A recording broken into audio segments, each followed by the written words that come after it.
Rivalries are the greatest thing in sports. Rivalries headline regular season releases and are the matchups we pray for in the NBA playoffs. The rivalry between the Cleveland Cavaliers and the Golden State Warriors ended this summer with the departure of LeBron James to the Los Angeles Lakers. But you can ask any fan and realize it was the only part of the season looked forward to since 2016. Since the birth of the NBA, our favorite competitors have given us a multitude of rivalries, including the 76ers with Dr. J versus Larry Bird and the Celtics, Michael Jordan and the Chicago Bulls versus Isaiah Thomas and the Bad Boy Pistons, and of course, multiple chapters between the Celtics and the Lakers.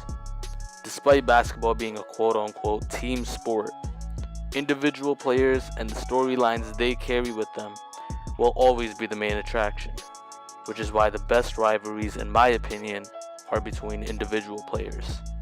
To name a few, fans were granted Wilt Chamberlain versus Bill Russell in the 60s, Bird versus Magic in the 80s, and a few years later we had, or almost had, Kobe versus LeBron. So what's good, guys? My name is Tahmid, and today we're going to discuss the chances we missed at Kobe and LeBron facing off in the 2009 NBA Finals. Kobe Bryant and LeBron James are the two greatest players since Michael Jordan, and the debate of who was greater was at its peak during the 2009 season. First, let's briefly examine each player's regular season. LeBron James was in his 6th year in the league, following a loss to the Boston Celtics in the semifinals with an epic Game 7 duel against Paul Pierce. In 2009, as small forward, LeBron James averaged about 28 points per game, 7 assists per game, 7 rebounds per game, 1 block per game, and 1 steal per game, on a shooting split of about 48% from the field, 34% from the three-point line, and 78% from the free throw line, carrying the Cavaliers on his shoulders atop the NBA with a 66-16 record.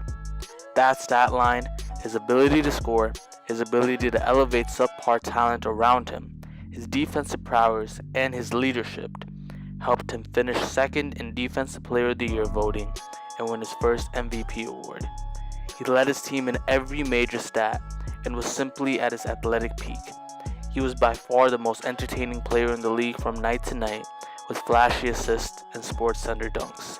Many analysts believe he was having arguably the greatest individual season ever. In my opinion, this was LeBron James at his most fun to watch. Kobe Bryant was in his 13th year in the league, also following a loss to the Boston Celtics in the NBA Finals that concluded with a 39-point margin of loss, the largest ever in a championship clinching game. Following this embarrassment, Kobe became more hardened than ever.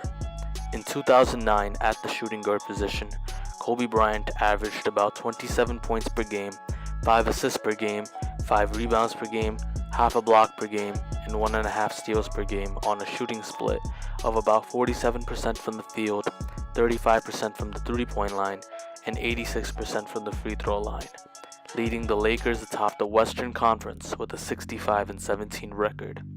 That stat line, his supreme scoring and defensive prowess, combined with his leadership and Mamba mentality, helped him finish second behind LeBron James in MVP voting and reach all-defensive first team.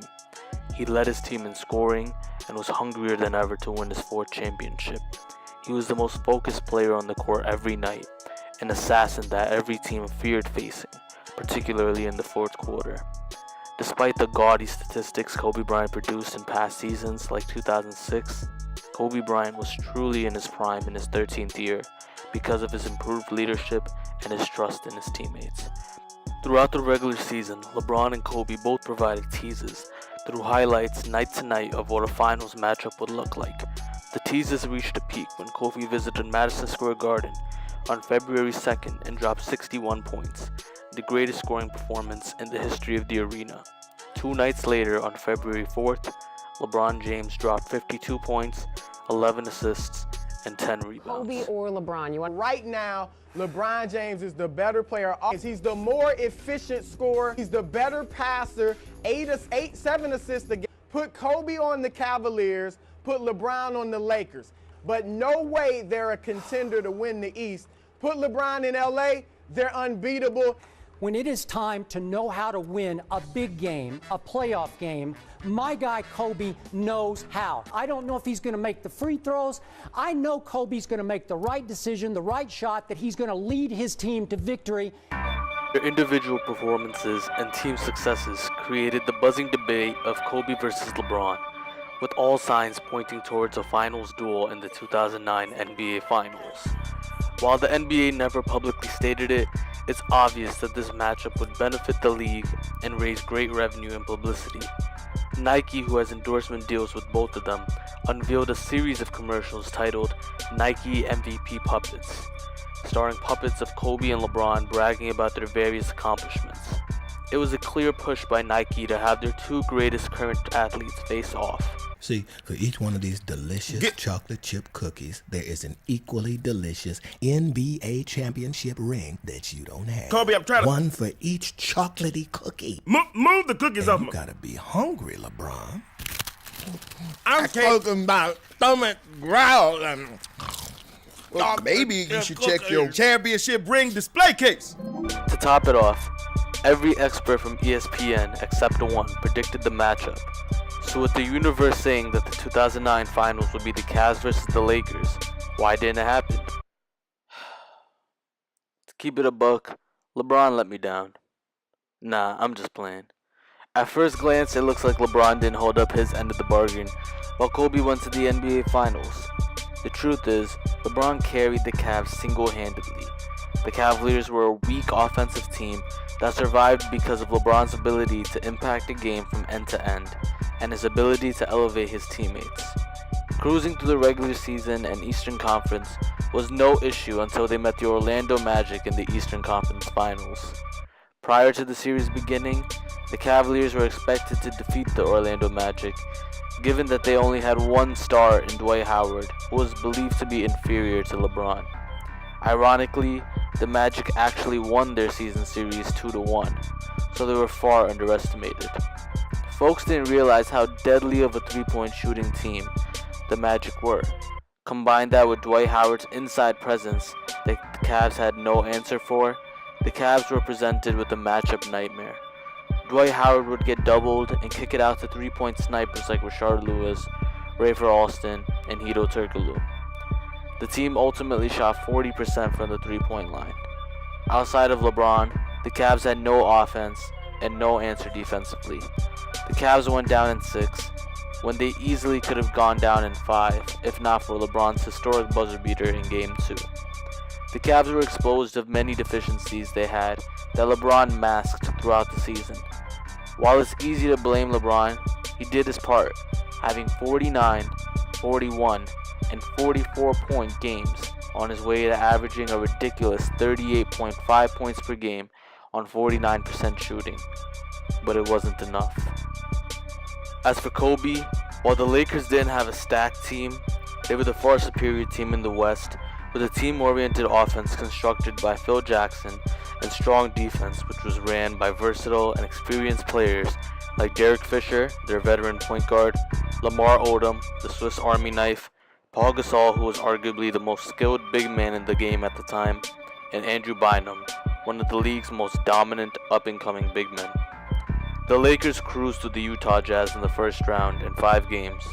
They faced some competition against the Houston Rockets in the semifinals, even though Yao Ming, their star, missed the final 3 games, and the Lakers won the last game in a blowout, with Kobe only scoring 14. In the conference finals, the Lakers beat the Nuggets in 6, finishing the series with a blowout. The Lakers finished the Orlando Magic in 5 games to clinch their 15th championship and secure Kobe's 4th. Kobe averaged about 32 points per game and 7 assists per game in the finals, while Dwight Howard was held to only 15 points per game. Throughout the playoffs, Kobe averaged about 30 points per game. There's no denying that Kobe was impressive in 2009, and he deserves his ring. Kobe was the best scorer, arguably the best defender, and the most clutch player in the league that year, along with being their primary defender. But LeBron had to do it all for his team.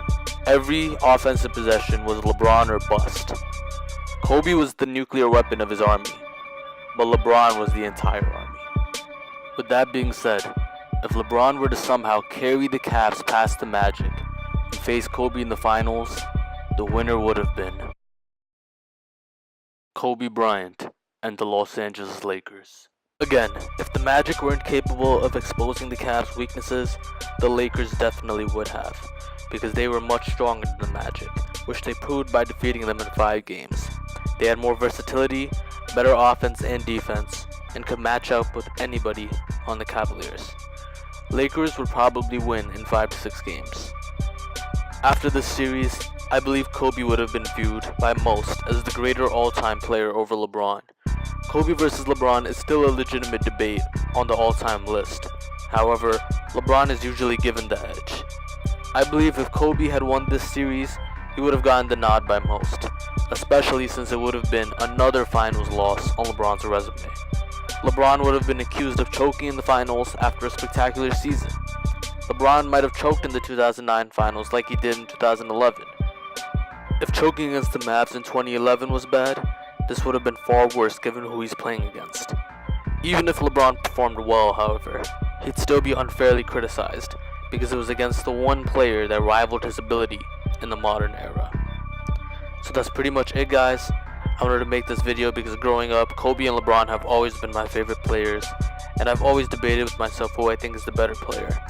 I also remember watching this 2009 season and feeling upset when the Magic won. I was happy for Kobe though, and he definitely earned it. Thank you guys so much for watching. If you enjoyed this video or just like listening to me talk, please like and subscribe. I make different types of NBA videos, whether it's about investigating and learning about the past, feeling nostalgic about the 2000s like this video, or the present and future. Thanks again, guys, and feel free to comment who you guys think is better and anything else you feel like sharing. And peace.